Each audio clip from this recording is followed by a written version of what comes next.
Hello दोस्तों, welcome back to my new vlog. तो आज के दिन की शुरुआत होती है स्कूल से। तो ये है बायो के प्रैक्टिकल से नेक्स्ट डे, जो कि मैं स्कूल में फ़ोन लेके आया था चुपके से, बैग के अंदर डाल के मैं कैसे वीडियो बना रहा हूँ, क्योंकि हमारी सारी क्लास ऊपर थी। वैसे बच्चे तो फ़ोन और भी लाते हैं, बहुत सारे लाते हैं, बट मैं आज ही लेके आया हूँ और मैं चुपके से इधर वीडियो बना रहा था।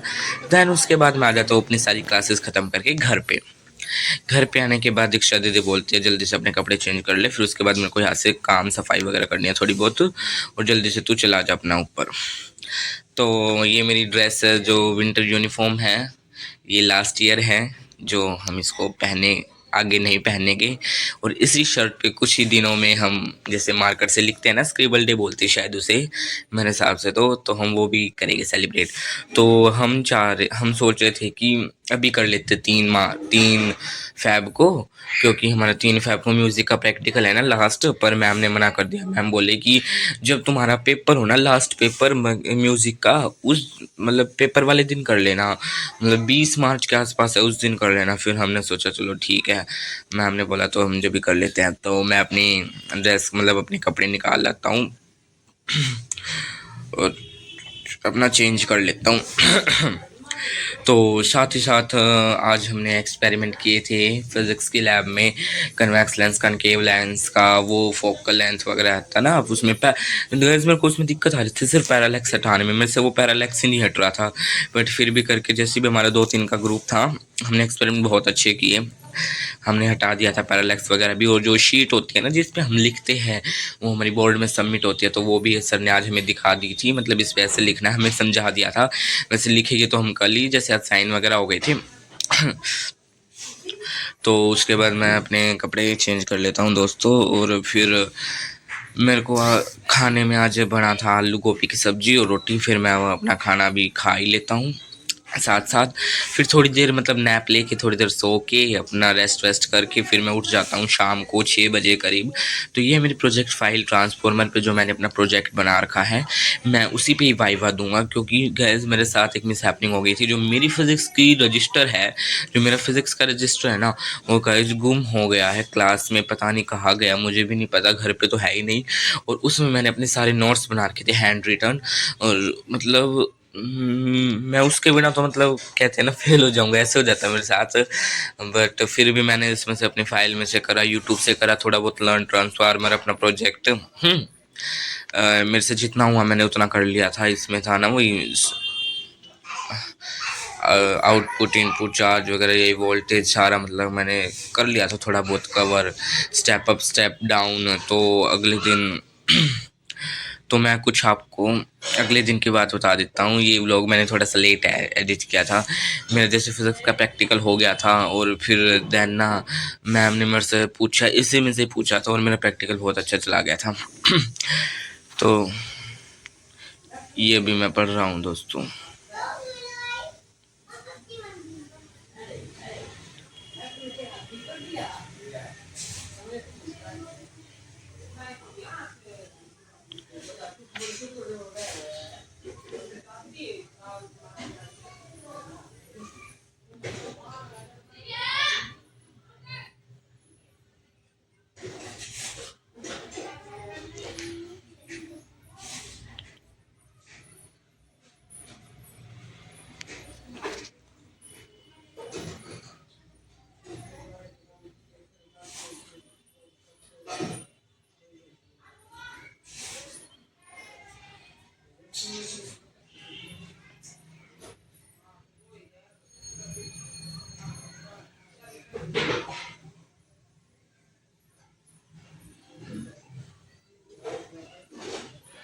तो दोस्तों मैं आपसे एक ही बात कहना चाहता हूँ कि फिज़िक्स का पेपर, जैसे 12th क्लास को पता ही है कि 21 का फिज़िक्स का फर्स्ट पेपर है, पहला ही पेपर है फिज़िक्स का। और फिज़िक्स आपको पता कितनी मुश्किल है।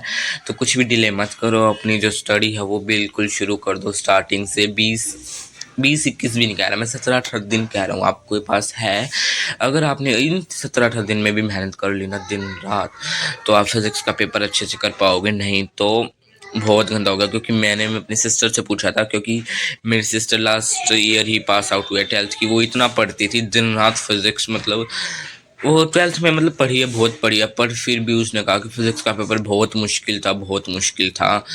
पर उसके तो आ गए थे अच्छे नंबर, बट मुझे थोड़ी-सी दिक्कत हो रही है, मेरे को लग रहा है कभी मेरे ना आए इतने अच्छे नंबर, क्योंकि फिज़िक्स तो भाई डरा देती है, हालत टाइट कर देती है। तो जो भी है इंपॉर्टेंट क्वेश्चन है, मोस्ट इंपॉर्टेंट क्वेश्चन है, टिक करो, बार-बार लिख के देखो और न्यूमेरिकल प्रैक्टिस करो, डेरिवेशन करो। मतलब फिज़िक्स में तो कुछ है ही नहीं कि हम छोड़ दें, बस हमें सारा ही करना पड़ेगा। मतलब अच्छे से फॉर्मूले लिख-लिख के देखो, याद नहीं हो रहे तो दोबारा लिखो।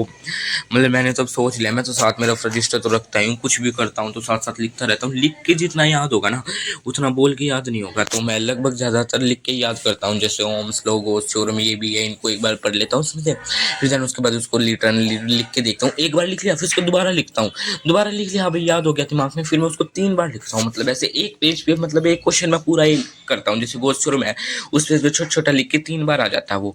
तो देन उसके बाद सभी का शाम को चाय पीने का मन करता है। तो जीजू आए थे, आपको मैं एक बात बताने भूल गया, दीदी और जीजू आए थे सुबह, और मेरे लिए नई शूज़ भी लाए थे, मम्मी के लिए भी, सभी के लिए हमारे लिए गिफ्ट लाए थे। तो मेरी दीदी और जीजू आते हैं ना जब, कुछ ना कुछ लेके ही आते हैं। तो इधर मैं गुड़ वाली चाय बना रहा था, तो सबसे पहले मैंने पतीले में डाला है पानी 1 गिलास, और उसमें डाली है चीनी, पत्ती। हम लगभग 7-8 मेंबर हैं, तो सबके लिए बनानी थी। तो मैंने इसमें डाली है 2 गुड़ की पेड़ी डालनी है, ठीक है। पहले मैंने एक डाली थी, फिर उससे ना मीठी नहीं हुई थी, तो मैंने ना दोबारा तोड़ के डाला था उसमें।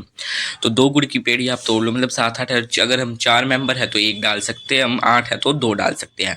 तो इसमें एक चीज़ का ध्यान रखना है, साथ ही साथ हमें अपना दूध जो है ना वो बॉयल करने के लिए रखना है। हमारे साथ ये हो गया था थोड़ा-सा मिसहैपनिंग, तो फिर मैंने ना ये जो है ना जिसमें हमारी चाय पत्ती डाल रखा है, फिर हमने ये बंद कर दिया था, पहले दूध गर्म किया था। तो